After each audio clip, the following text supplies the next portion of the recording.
Students, now we are continuing in three-dimensional geometry, part 4. Today we will discuss about that equation of a line passes through two given point. Equation of a line passes through two given point. किसकी equation निकाल रहे हैं? Equation of A line passes through two given point. ये हमें एक ऐसी line की equation we just want like to define which passes through the two given point. तो देखो इस लैंग्वेज को आपको प्रॉपरली समझना है कि ऐसी लाइन की इक्वेशन आप कैलकुलेट करें, फाइंड आउट करें जो क्या है टू गिवन पॉइंट से पास होती है. The points are given. तो पॉइंट्स कौन से हैं? The point A. These are the two point. The point A is that's coordinate is x1, y1 and z1, where point B its coordinate are x2, y2 and z2. तो ऐसी एक line की equation आप calculate करें जो कि क्या हो, इन दोनों पॉइंट से पास हो. Now for which draw the geometry which is to be drawn on board. Point A whose position vector that is defined by small a vector, that is represented by OA vector, that is the coordinate of A is x1, y1, z1. तो A vector which is defined by x1 I cap plus y1 j cap plus z1 k cap, and again the point of B its coordinate is x2, y2, z2, and its position vector that is B vector which is described by B, that is x2 I cap plus y2 j cap plus z2 k cap. And one of the point P, that is the arbitrary point which is to be taken by your own wish, and its position vector that is defined by capital R. If the coordinate of P is x, y, z, then it is defined by x I cap y j cap plus of z of k cap. Now, what is the equation of the line which passes through the two point? First, we will take the triangle OAP. Triangle कौन सा लिया? OAP. Triangle of vector addition by which we will calculate the AP vector, that is equivalent to the OP vector minus OA vector. So it is equivalent to the R minus A vector. Right है? Now triangle AOB. क्या लेंगे? AOB. इसमें क्या निकालेंगे आप? AB vector which is equivalent to OB vector minus of OA vector which is equivalent to the B minus A. Exactly, is it right? Now AP vector and AB vector, they are parallel. They are parallel, and now we can write AP vector which is equivalent to the lambda times of AB vector. So this is R minus A vector equal lambda times of B minus A vector. This is the vector form, vector equation of a line which passes through two point A and B. It is vector equation किसकी? इस line की which passes through the two point. अब students ये ध्यान रखना, हमें question में अगर वेक्टर फॉर्म पूछी गई है तो इस फॉर्म में आंसर देना है. जब भी वेक्टर फॉर्म में आपका क्वेश्चन रहता है, in case A vector that is the position vector of point 1, B vector that is the position vector of 2, point number B, and again a vector, that is the position vector of point number A. So these you have to substitute here, but the R vector is same in term of R whenever the question is in form of vector equation of a line passes through 2 points if it is straight to calculate us.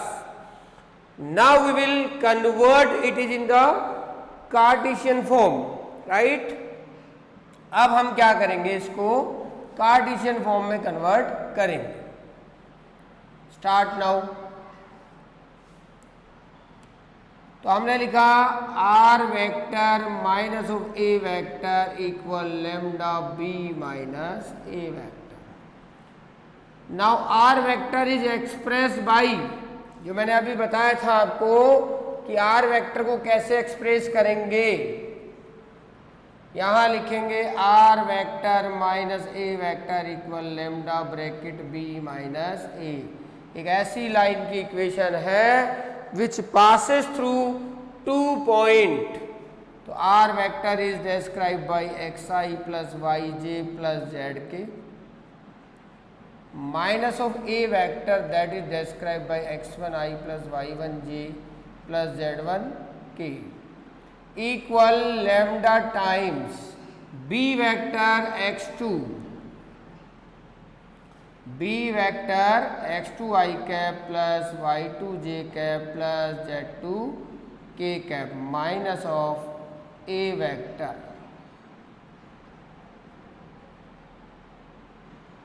Right है. On simplification you are getting like that x minus x1 i cap plus y minus y1 j cap plus z minus z1 k cap equivalent lambda x2 minus x1 i cap plus lambda y2 minus y1 j cap plus lambda z2 minus z1 k cap. Exactly, is it clear? From where already you know whenever the two vectors are equal then their corresponding components are equal. Scalar component is this equivalent to the lambda x2 minus x1 comma y minus y1 equal lambda y2 minus y1 comma z minus z1 equal lambda z2 minus z1. Or from where we can calculate x minus x1 upon x2 minus x1 equal lambda y minus y1 upon y2 minus y1 equal lambda and z minus z1 upon z2 minus z1 equal lambda. All are same. So now they conclude it.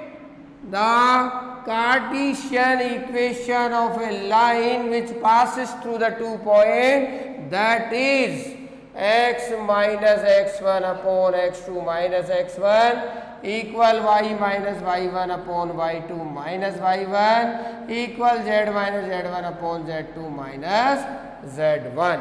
This is the Cartesian form of a line which passes through the 2 point x1 y1 z1 and x2 y2 z2. तो students, सबसे पहले आपको अपने content को properly reading करनी है, study करनी है, राइट करना है, प्रॉपरली एनालिसिस करना है कि whether the question is exactly what is, then you start to solve the question. Now come on next one of the example we will take on this. Example is this. Suppose यहाँ कहा गया है कि line is passes through the, find the vector equation for the line passing through the point. One is minus 1 0 2 and another point is 3 4 6. Another point is 3 4 6. अगर vector equation की बात की जाए तो क्या लिखोगे? R minus A vector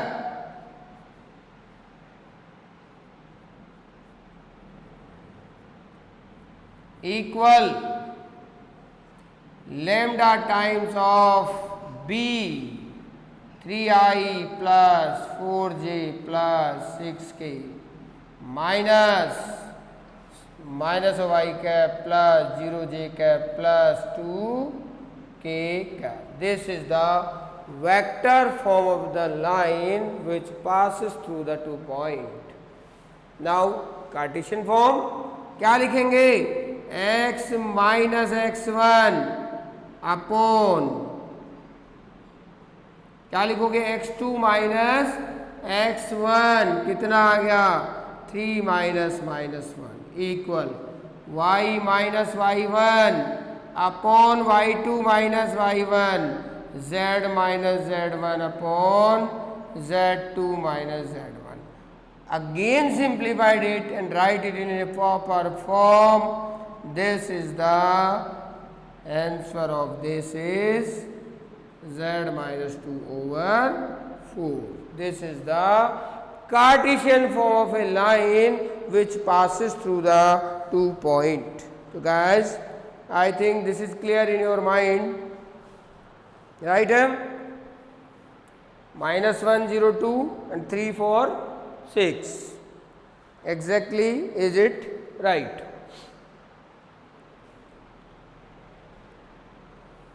Solved. Now you just ready to solve up to the question 13 of your book of exercise 11.2. So again I will say start questions in your notebook and solve on the same manner up to question 13. Now second content we take angle between two lines. क्या लेंगे? angle between two lines. तो angle between two lines अपना content है angle between two lines. Line number 1 that is defined by suppose a1 plus lambda b1 और line number 2 which is defined by a2 plus lambda b2 या mu b2 कर दो उसको. हमने कहा angle between two lines हमें calculate करना है तो हम एंगल हमें पता है एंगल बिटवीन टू वेक्टर्स हम निकालते थे डॉट प्रोडक्ट में cos theta equal vector a dot vector b upon magnitude of vector a magnitude of vector b. इससे हम क्या निकालते थे? Angle between two lines, right है. और ये भी एक स्केलर क्वांटिटी आएगी, ये पॉजिटिव आएगा, ये पॉजिटिव आएगा, इसका भी मैग्नीट्यूड ले लेंगे तो that angle will be there. Same manner यहाँ पर आप एंगल निकाल रहे हैं बिटवीन टू लाइंस. तो parallel vector this is the b1 dot b2 over magnitude of b1 and magnitude of b2 and thereafter whole magnitude. By the process you can calculate cos theta. Suppose if b1 vector which is parallel, इस condition को अगर describe करो तो क्या meaning था? एक ऐसी line which passes through the point 1 a1 and parallel to the vector b1. So जो parallel vector है that is b1.